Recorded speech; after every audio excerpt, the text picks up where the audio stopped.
अस्सलाम वालेकुम, मैं हूं इरफान हैदर। बुशरा बीबी और इमरान खान के लिए एक बड़ी इंटरनेशनल मदद आई है। जी हाँ, एक बड़ी खबर है जिससे आपको आगाह करने वाला हूं। थंबनेल पे आपने देख लिया होगा। इसके अलावा पीआईए हुकूमत ने क्यों बेच दिया और पीआईए की तबाही का जिम्मेदार कौन है, ये वीडियो अगर आप देख लेंगे तो आपको कोई और वीडियो किसी का बयान सुनने की जरूरत नहीं पड़ेगी। मुकम्मल मालूमात आपसे शेयर कर दूंगा कहां कहां गलतियां हुई कि पीआईए तबाह हुआ है। जो लोग पहली दफा देख रहे हैं उनसे हमेशा की तरह रिक्वेस्ट है कि चैनल सब्सक्राइब करना ना भूला करें। आ जाए इससे पहले कि मैं आपको बताऊं कि इंटरनेशनल लेवल पर इमरान खान और उनकी अहलिया बुशरा बीबी जो इस वक्त जेल में है, उनको एक बड़ी मदद उनके लिए सामने आ गई है। इस हवाले से तफसील से आपको बताऊंगा, लेकिन पहले पीआईए की बात कर लेते हैं क्योंकि बहुत ज्यादा शोर हो रहा है कि पीआईए की तबाही का जिम्मेदार कौन है। तो मैं आपको तफसील से बता देता हूँ। असल में है ये कि पीआईए जैसे ही पाकिस्तान बना तो उसके बाद कायद आज़म मोहम्मद अली जिन्ना रहमतुल्लाह अलैह, जिनकी कल यौम पैदाइश भी है, कल 12 बजे के बाद 25 दिसंबर शुरू हो जाएगा। तो उनकी ख्वाहिश थी कि पाकिस्तान की अपनी एयरलाइन होनी चाहिए। 1956 में बाकायदा इसका आगाज 1948 से ही कर दिया गया था कोशिशें, और 1956 से बाकायदा पाकिस्तान एयरलाइन का आगाज किया गया, जो दुनिया की टॉप 3 एयरलाइंस में जिसका शुमार होता था, और 1970-75 तक ये टॉप एयरलाइंस में शामिल रही। उसके बाद भी 99 तक ये मामला दुरुस्त रहे, एटलीस्ट कम ज्यादा मुनाफा होता रहा, लेकिन पीआईए मुनाफा कमाने वाला इदारा था। लेकिन इस वक्त पीआईए जब इसे बेच दिया गया है तो ये सबसे ज्यादा नुकसान उठाने वाले सरकारी इदारों में से एक बन गया था। वजह क्या बनी? 2003 में सबसे पहले पीआईए को 8 अरब रुपए का नुकसान हुआ था। 2003 में आप जानते हैं कि परवेज मुशर्रफ की उस वक्त वन मैन शो था, डिक्टेटर थे, और उनकी जो वो कहते थे वो हो जाता था, तो एक बादशाहत थी। 2003 में पीआईए जो मुनाफा था वो खसारे में बदलना शुरू हुआ और पीआईए 8 अरब के खसारे में चला गया। उसके बाद मुशर्रफ दौर में मुलाजमीन जो हैं उनकी भर्ती की गई 8,000 पीआईए में मुलाजमीन की भर्ती की गई। ये पहले 7,000 मुलाजमीन थे और इनकी तादाद जब 8,000 मजीद बढ़ाई गई मुशर्रफ के 10 सालों में, तो ये तादाद जो हो गई वो 15,000 हो गई एम्प्लॉयज की। आप तबाही कैसे होती है मैं आपको बता रहा हूं कि ये पीआईए तबाह अब तक कैसे हुआ। आगे चलिएगा। आप इसके बाद खसारा जो है वो 850 अरब रुपए तक पहुंच गया।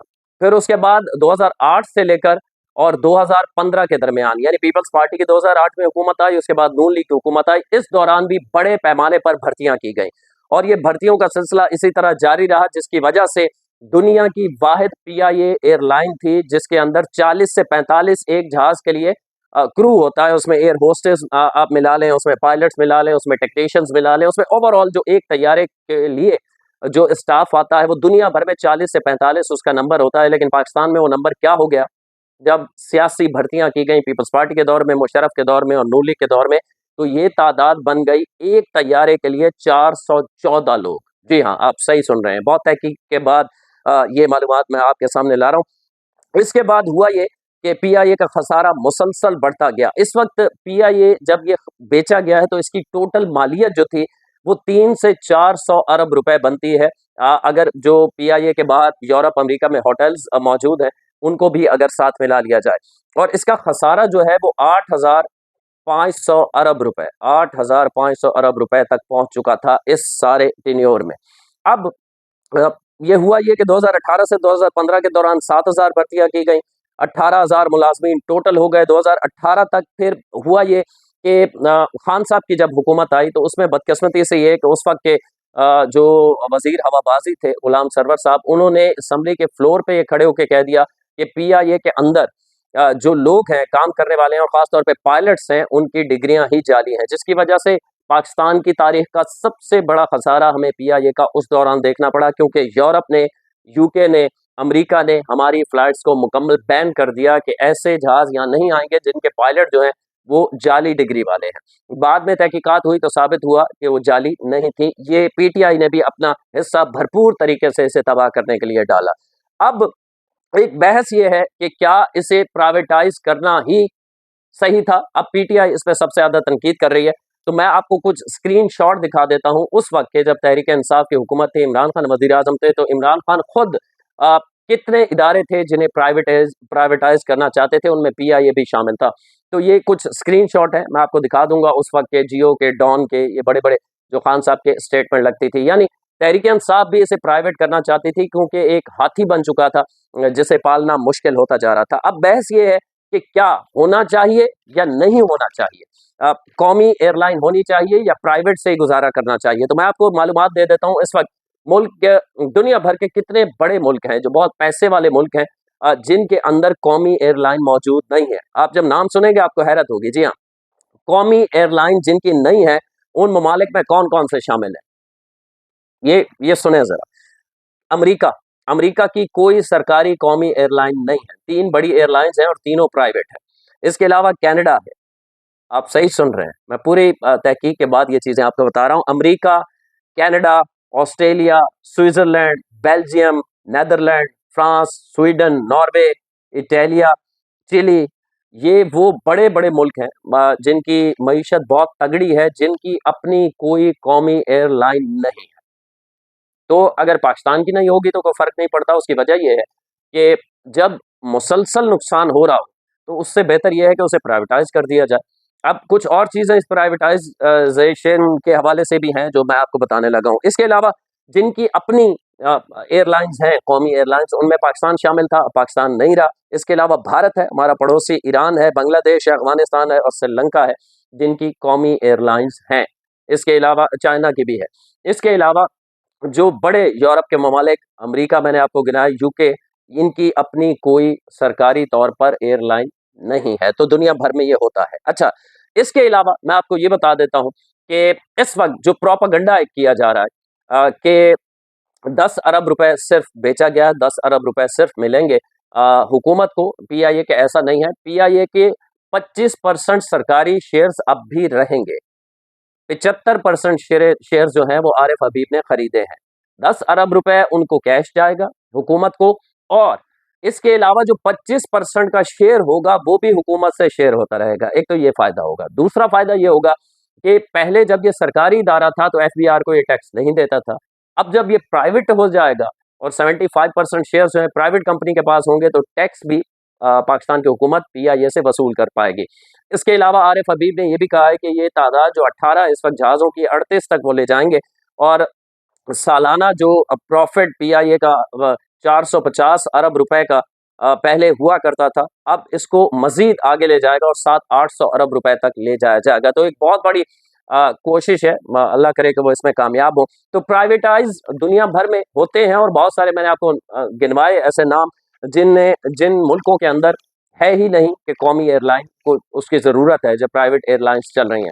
इसके अलावा आ जाए जी बड़ी खबर और बड़ा मामला, और वो मामला ये है कि इमरान खान के लिए आवाज़ उठाई गई है सोशल मीडिया पे। बड़ा जो पीटीआई के फेवर में लोग हैं, ज़ाहिर है वो इसे बड़ा शेयर कर रहे हैं, और वो अक़वाम मुत्तहिदा ने आवाज़ उठाई है कि खान साहब और बुशरा बीबी जेल के अंदर जो है वो उन्हें जिस तरह रखा जा रहा है वो गैर इंसानी सलूक है। तो मैं आपको बता देता हूँ, असल में होता ये है कि जब आप पूरी खबर ना पढ़ें तो उसमें ये होता है कि फिर आपको अपनी मर्जी के नतायज, जो खबर शेयर करने वाला होता है, जो यूट्यूबर्स होते हैं, वो कोशिश करते हैं कि अपनी पार्टी जिसको वो टो कर रहे होते हैं उसके हक में उसे ढाला जाए। असल में अक़वाम मुत्तहिदा की जानिब से ये कोई ऐसी बात नहीं की गई। हाँ, अक़वाम मुत्तहिदा की एक रुकन है, उनका ये पर्सनल इंडिविजुअल राय है, उन्होंने राय दी है। वो राय क्या है, ये खातून कौन है, मैं आपको बताता हूँ। वो कहती हैं, अक़वाम मुत्तहिदा के माहिर ने बुशरा बीबी खान की नज़रबंदी के गैर मेयारी हालात पर खतरे की घंटी बजा दी है। ये हेडिंग्स थी, साथ साथ मैं आपको स्क्रीनशॉट भी दिखाता जाऊंगा। साबिक वज़ीर आज़म वो कहती हैं कि इमरान खान की अहलिया बुशरा बीबी को ऐसे हालात में हिरासत में रखा गया है जो इनकी जिस्मानी और जहनी सालमियत के लिए संगीन खतरात बन सकते हैं। अक़वाम मुत्तहिदा की एक माहिर ने आज खबरदार किया है। हुकाम ने यह भी जोर दिया है कि वो सूरत हाल से निपटने के लिए फौरी इक़दामात करें। यानी उन्होंने ये ज़ाती एक कैपेसिटी में, अपनी इंडिविजुअल, उन्होंने ये दुनिया भर में आवाज़ उठाने की कोशिश की है। रियासत की जिम्मेदारी है कि वो मिसेस एंड मिस्टर खान की सेहत का ख्याल रखें और इंसानी वक़ार के मुताबिक उन्हें जो है वो नज़रबंदी के यकीनी बनाया जाए। वो उन्हें एतराज़ इस चीज़ पे नहीं है कि वो नज़र बंद रहे हैं, वो जेल के अंदर, यानी अदालत के फैसले को वो मान रही हैं, लेकिन वो कह रही हैं कि जो इंसानी हुकूक के मुताबिक होती है जेल, वो होनी चाहिए। तो पहले तो पीटीआई का ये भी फार्मूला के सियासी केस है, सियासी केस नहीं है, बाकी वो करप्शन के केसेस थे जिनमें उन दोनों को सज़ा हुई है, और सज़ा जो है वो आईनी और कानूनी बिल्कुल तरीके से है। और ये खातून खुद भी कह रही हैं कि उन्हें जेल में रखा जाए, लेकिन अच्छे तरीके से रखा जाए। एलेक्स जेल एडवर्ड इस खातून का नाम है। अक़वाम मुत्तहिदा के खुसूसी नुमाइंदा बराए तशद्दुद, जो टॉर्चर है उसके उसको रोकने के लिए दुनिया भर में ये उस डिपार्टमेंट जो अक़वाम मुत्तहिदा का है उसका हिस्सा है। और ये डॉक्टर एलिस एडवर्ड जो है ऑस्ट्रेलवी खातून है और वकील है, और ये इन्होंने अक़वाम मुत्तहिदा के रुकन होने के नाते एक पर्सनल अपना ओपिनियन दिया है, और उन्होंने कहा है कि खान साहब और उनके हवाले से जेल में जो है उसमें गैर इंसानी सलूक नहीं होना चाहिए। और ये 2022 से अक़वाम मुत्तहिदा की टॉर्चर या तशद्दुद की खुसूसी नुमाइंदा हैं। अब इनके हवाले से मैं थोड़ा-सा आपको ये भी बता दूँ कि एक तो वो ये एक्सेप्ट कर रही हैं इसके अंदर, जो पीटीआई से बहुत उछाल रहा है कि अक़वाम मुत्तहिदा ने ये नहीं कहा, एक रुकन की ज़ाती राय है। जिस तरह पार्टी के अंदर, सियासी जमातों के अंदर भी तहरीक इंसाफ के अंदर बहुत सारे ऐसे लोग हैं जो कहते हैं कि खान साहब जो कुछ कर रहे हैं, गलत कर रहे हैं। कहते हैं ना, इसी तरह नून लीग के अंदर भी बहुत सारे तो इख्तिलाफ राय होता है। ये एक अक़वाम मुत्तहिदा नहीं, अक़वाम मुत्तहिदा के एक रुकन है। फिर उनकी मालूमात दुरुस्त नहीं है। वो कह रही हैं कि खान साहब को, ये यहाँ तक बात सही है कि मुलाकातें करवानी चाहिए, लेकिन ये कि उन्हें किसी बंद चक्की में या काल कोठड़ी में रखा गया है, इस किस्म का प्रोपेगेंडा जो पीटीआई का होता है, उसको वो टो कर रही हैं, ऐसा नहीं है। पाकिस्तान की तारीख का सबसे वीआईपी कैदी है, जिसको खाने में सबसे बेहतरीन चीज़ें मिलती हैं।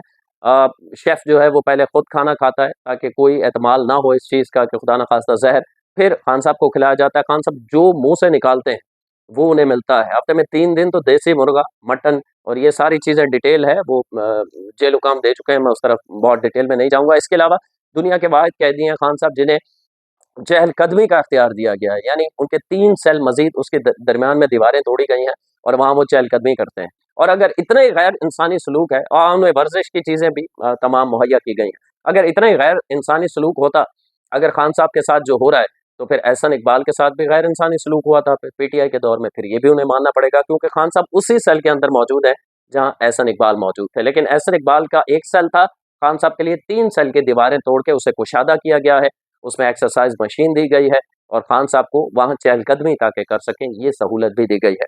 तो इसका बहुत ज़्यादा इस चीज़ को उछाला जा रहा है कि गालिबन ये अक़वाम मुत्तहिदा की जानिब से खान साहब के हक़ में आया है, तो ऐसा कुछ नहीं है। एक खातून की एक पर्सनल राय है, और इस राय का अक़वाम मुत्तहिदा का जो प्लेटफ़ॉर्म है उससे कोई ताल्लुक नहीं है।